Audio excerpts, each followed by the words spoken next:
Stim. Do we want to attack in Youthful? I mean, yes, they do, because they're pretty much committed to this. And I guess the question is, do they want to attack in right now, or do they wait a few more moments? Good amount of gateway forces here initially from Trigger, although those are unupgraded units as well. Charge is on the way, but it's not ready yet. Here the SCVs try and tank a little further.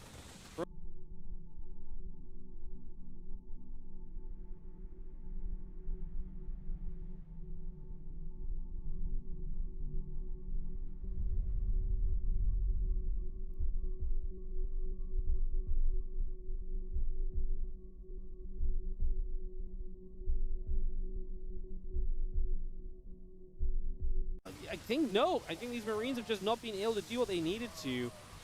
They were meant to be the power to really fire through this and shred this army, and it is just not working out. One of the faster games we're going to get in this 2v2 event, I think, as Trigger and Serral make a very good defense. We've seen a few kind of very aggressive builds, and some of them have worked out, but some of them really have not. This is going to be on the negative end of the aggressors, unfortunately for them.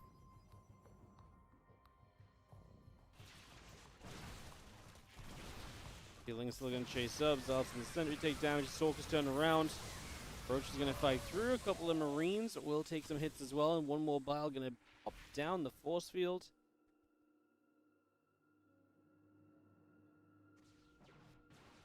Roach is still going across. Roach to be going through. The Roach of the building. The Marines stepping across as well, as we do see the units continue to pull over that right-hand side. I mean, this is just, at this stage, a push from Serral and Trigger that is always going to look somewhat good, because any trades right now is good for them in a world where their economy is so much better established. A little split here. We do need the Corrosive Bile on 2 of the Stalkers. The Stim Marines will put in some work. Trigger's struggling to kind of keep up and in place with those Roaches, but like I say, I mean, even just trades is good for the players that are up in workers right now. 41 and 44 workers to 34 and 24. Wayne and Euthermal are not exactly able to afford too much. Defense is genuinely pretty good. We actually clean up a lot, and Serral and Trigger do get turned around and packing, but like I say, the economies are established to give Serral and Trigger a very good advantage. From here, you see +1 missiles coming up from Serral. Trigger is getting Storm. I mean, there is nothing of the sorts on the way on the other side of the map. There's no tech at all from Wayne. Euthermal's getting a starport finally, which is hardly like, it's hardly like, hey, he's getting medevacs and the other guy's getting Storm. Like, okay, you kind of just meant to have medevacs, right? Euthermal is basically adding on what he cut out from the build to be aggressive, whereas Trigger is adding on the tech that's going to see him through to the next stage and probably to the end of this game. Two very different states of the game on each side of the map right now, as Euthermal and Wayne may not die just yet, but they are definitely in dying position if they do not find something to turn it around. I mean, what are we thinking? We're basically looking at maybe like Euthermal drops or so to get in and deal some damage and really start slowing down Serral and Trigger. You need something along those lines. Like, you're significantly behind. Sitting back probably isn't going to do it. Serral and Trigger will be very happy to just out-expand you. I don't think they're going to feel the need to attack on in super early. These are both players who are typically very confident to play a longer game. So I don't think they're going to be like, oh, you're playing super defensive, let's just try and throw units at you till you die. I think it's going to be a much more sophisticated method than that. Now, obviously, if these units are out in the middle of the map and you can find a good fight as Trigger and Serral, then you're going to heck take it. That's exactly what we started to do now. First Storm coming down, a couple of Biles coming through.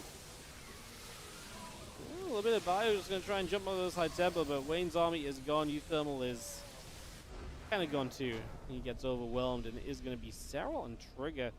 One of the more convincing 2-0s of the competition. Going to come on through, and they are going to take that one and move into another point for themselves. It was a fast match after the first series of the day. This one definitely put a bit more back on schedule. Trying to see if we can get to Europe in time to maybe jump into the other match that's going on.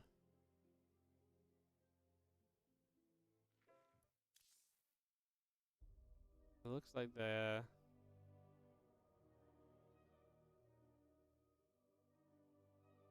It looks like they've just come out of game. I don't know if there's a result on that or what.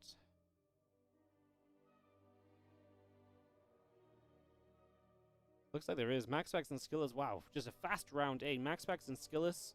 2-0 Milky Cow and Jumi. Skillis gets the win he needs to stay competitive then. Oh, this group's going to get very interesting. We'll talk a little bit about where the group is at when everything's updated on Wikipedia. I'll bring it across. In fact, I can do that, I think, right now. Yeah, it looks updated. Well, hang on. What am I casting next? This one, this one, this one. Oh, I'm back on NA. So I'll hop back to NA then quickly. Yeah, let's just talk about where the results kind of currently sit here in the Group A of the competition. So they currently sit a little bit like this. Maxpax 6-1. He's going to be safe. In fact, he's safe enough. He will always be top 2. Trigger 5-2. Obviously, if he loses his last matchup, he could still fall down to being in 3rd and 4th place. Serral 4-3 should 100% be safe for playoffs. This line here is the difference of starting in the winner bracket and the lower bracket, though. Right? Yeah, only 4 teams. 1, 2, 3, 4. 1, 2, 3, 4. Yeah. So two teams start in the lower bracket already, which means that basically you don't really want to be 5th and 6th. You don't want to start in the lower bracket is what it comes down to. So this position right here, Skiller's 3 and 5 might have just done enough to net him playoffs because he needs Wayne, Milky Cow, and Machine to lose. Is that possible? Wayne, Machine. Ooh, one of Machine and Milky Cow will get a win. And they're going to have better map score than Skills. I actually think Skills is out no matter what, because there's no way he maintains a lead over the other guys.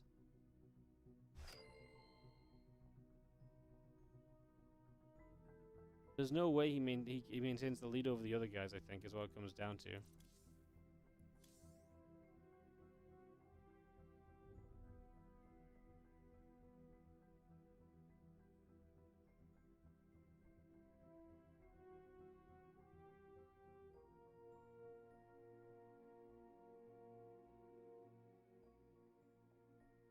Yeah, so I think Skillis might actually just be out no matter what.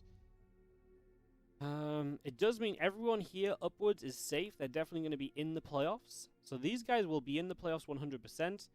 The question will just be seeding. Obviously, Serral, Jumi, Uthermal all tied. One of these guys will end up in the lower bracket.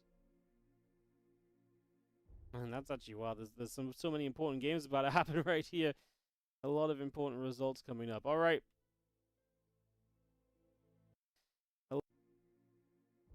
Results coming up. All right.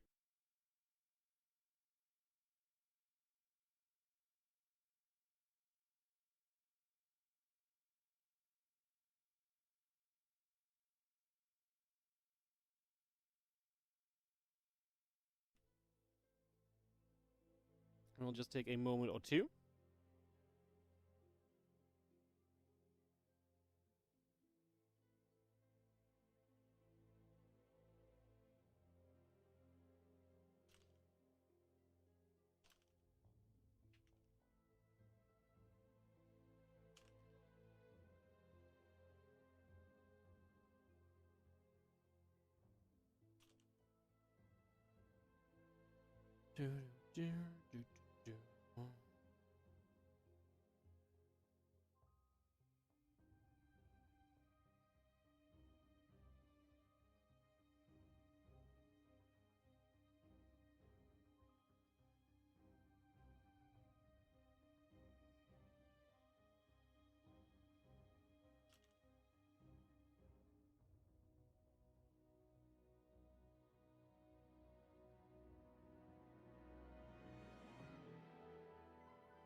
Alright, sorry, you guys just replying. Yeah, interesting stuff, though, in terms of where the group is at.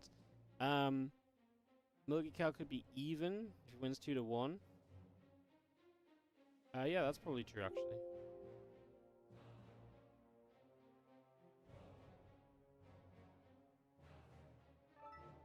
Let me have a look. Milky Cow. 2 and 5. 3 and 5. Yeah, I guess so. Yeah, if Milky Cow only wins 2 and 1, then it could be a tiebreak between Skilless and Milky Cow. That's true. That's wild. Alright, guys, I'm actually going to BRB just one moment while we get ready to go. And I'll see you guys in just a couple moments, just getting set for this next match.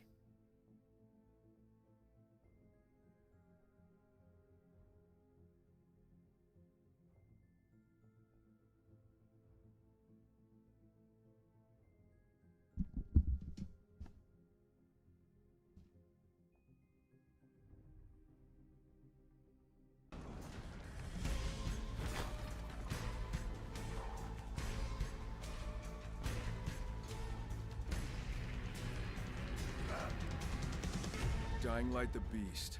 Pre-order now.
Alrighty, guys. Hello. Welcome back. We're going to be, hopefully, resuming here shortly. Got some DT over in the YouTube as well from California. Hello, hello. Good to see you. Yeah, I'm not sure what exactly the tiebreaker scenario is.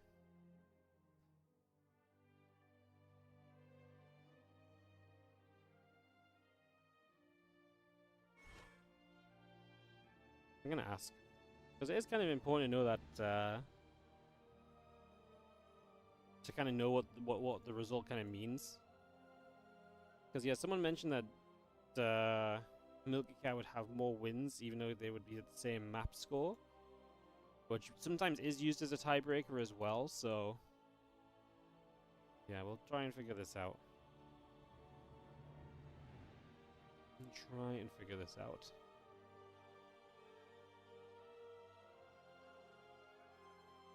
A couple of videos are coming through, so I'm getting those up and running.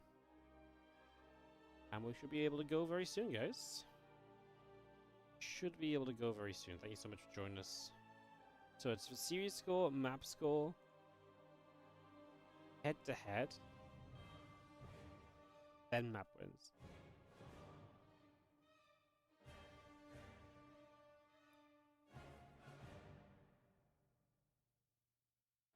I don't know how head-to-head is determined, which is what I guess I'm curious about.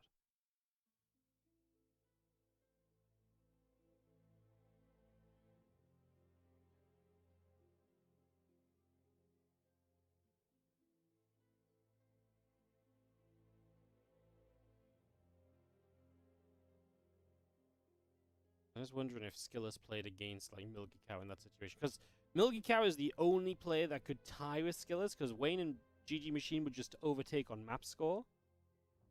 So that's why we're specifically looking at like Milky Cow. Cow, nope, nope, nope, nope. Skillets and Milky Cow won when they played together. Nope, didn't play against each other there. I don't think Skillets has actually played against... Oh, no, he did. Skillets does have the head-to-head over Milky Cow as well. Ooh! Oh. That's exciting. If that's what it comes down to, that's pretty nuts. Wow. But of course, I mean, there's also the world where if Wayne just wins with Serral, then none of that even matters anyway. So there's a few different things that are potentially on the line. So we'll try and keep you up to date with what the possibilities are. But TLDR, these guys kind of just need to win. Everyone needs to win because even the players who are in the playoffs are still fighting for a better seed in the playoffs as well. There's definitely like some players that are currently on the borderline of going into the lower bracket from the very beginning. So yeah, it's going to be a pretty interesting one. What's up, Constantine? Thank you so much for the Prime sub. Fresh and new. Appreciate it. Thank you for priming us up. Billy Cow needs to win 2-0. I think so. I think so, yes. But I'm not sure.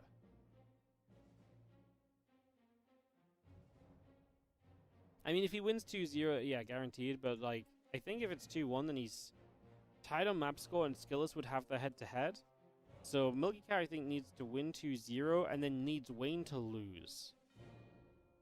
Now, if Wayne wins 2-1, there's also a world where they are then tied. Yeah, I don't know. I didn't make the rules for this one, so I don't know how exactly it works out. But TLDR, it's extremely close, basically. So, it is extremely close. Like I say, as we get some info, I'll try and let you guys know what the exact deal is in terms of tiebreakers.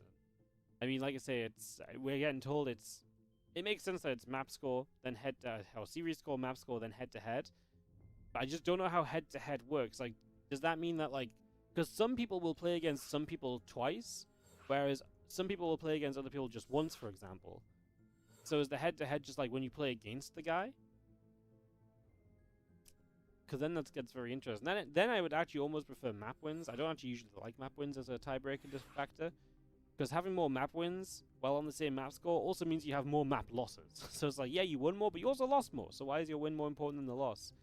So yeah, I'm not 100% sure what the dealio is, but that's what we've been told. We'll just see how it works out. Like I said, I think it's going to be a pretty epic ending, basically, coming through. As we are going to have... This match in general, I think is actually pretty cool as well. Just Njumi versus and Machine taking on Trigger and Milky Cow.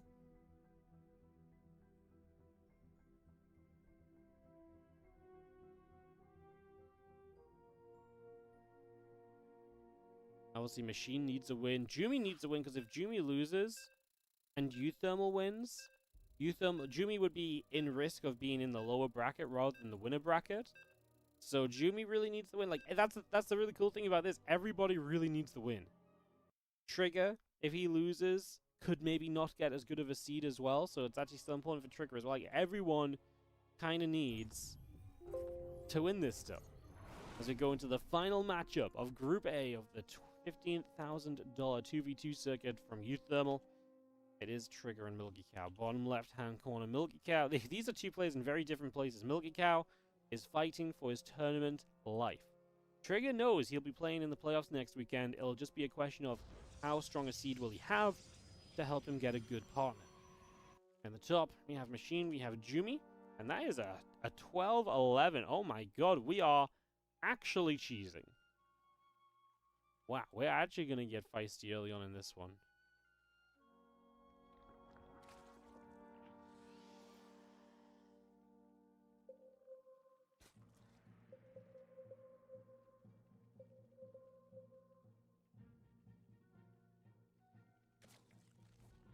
Pro comes over, we begin to mine as we get settled in. Maybe they could do win percentage. I think that's just the same as maps 1, though. Because if you have the same map score and it goes to maps 1, then the player with more maps 1 will have a better win percentage, no? Or will the player with less maps 1 have better win percentage? I don't actually know. It'll be one way or the other. 2 gateways here from Jumi. So obviously the aggression coming through as that early link speed's coming up as well. It's double barracks, though, from Milky Cow, so he's already setting up in a way which I think is going to give him a very good defensive opportunity right away in those early stages.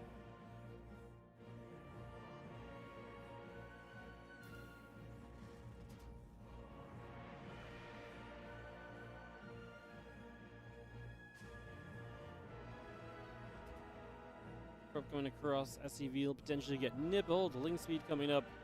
Tractor coming through. A couple of Reapers coming online as we get those set up and rolling. Stargate will build here from Trigger as well. 6 out of 11 is 35. 7 out of 12 is 36. Yeah, but that's just exactly the same as basically map wins, right? So the whoever's won more maps has a better win percentage.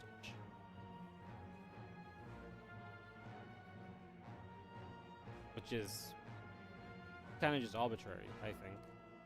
I mean if that's what it comes down to, that's what it comes down to. I never really that is essentially already one of the tiebreakers that's being used, so. But yeah, it's I guess it means something. It's just I always feel it's so weird. It's like, you won one more map, but you also lost one more map. Like, you know, like, yeah, it's interesting. We do see the Reaper's going to try and play defense against those few Lings. It's going to see the Adept kind of shade about, and these Lings obviously able to get through. This other side is feisty, and we do have these Stalkers already poking forward as well, so full on aggression mode right now, and obviously the wall is not really working for much. The double barracks is nice with production. Obviously, a few Reapers up. There is the cancel. No expansion allowed. Trigger has to cancel as well, so you're going to get forced down to one base, and now your barracks are in an exposed position too, so this is actually really rough. The Lings run over, and the bunker is going to go down already. The couple Stalkers continue to fight. The Reapers are going to continue to take shots. The Lings will run in, and a few of those SCVs are going to be in trouble as well. Like, the Stalkers are just doing so much damage right now. I love this. Diving on the Stalk on the left. Protoss units are really good to get rid of, because obviously the battery coming online will make Protoss units a lot more difficult to kill soon. So getting rid of the Protoss units is typically going to be very good, because the Terran units don't get much better. I guess they get a bunker up. This has been pretty reasonable. Framing it as percentage makes it more sensible. Yeah, but the reason I don't like it is because the guy with less map wins never got a chance to win an extra map. Well, I guess they probably did. But then, well, I guess they could. For some reason in my head, I really don't like it. It just annoys me that, like, you know, your extra loss doesn't matter for anything when the extra win does, I suppose. Is what annoys me. But at the end of the day, it is a tiebreaker, so I'm not that bothered anyway. Like I say, it's not even my tournament. I don't have to worry about it. They're going to figure it out, and they will let us know exactly the decision being made in that regard. As this was obviously very successful here from Jumi Machine. You know, they've got their opponents onto one bases, defensive structures built in the mains, and they're in trouble, man. Like, they can't move to the low ground, so Trigger can't expand for quite a while right now. Milky Cow is expanding in base. It actually does send the Reapers across the map. That might cause some trouble. There's only a Queen here that I can see at the moment, and there's not many units over here at all, so those Reapers will absolutely cause a little bit of problem. Obviously, Machine gave up a lot initially to do this as well, but yeah, he's kind of recovered very nicely because they just did that much damage. Look at Jumi. Took a gold base during all of this as well, so he's working off the gold now. Boosted income in a game where their opponents feel completely contained. I do think that Jumi and Machine are running away with this first game. That is a huge factor as the Lings continue down the bottom left. A little bit of pinging as the Cyclone tank. The units try and poke forward. Jumi is going to just back it up. The Lings, though, are going to threaten. They're going to go. Jumi is going to re-engage as well. Obviously, really just hoping that these Lings take a lot of time and a lot of attention. GG gets called by Milky Cow. And Trigger is not going to be far behind as Machine and Jumi take game one of the best of 3. And that is big for Machine because he is basically playing with playoff life on the line. Machine has the best map score of the 2 and 5 players, by the way. So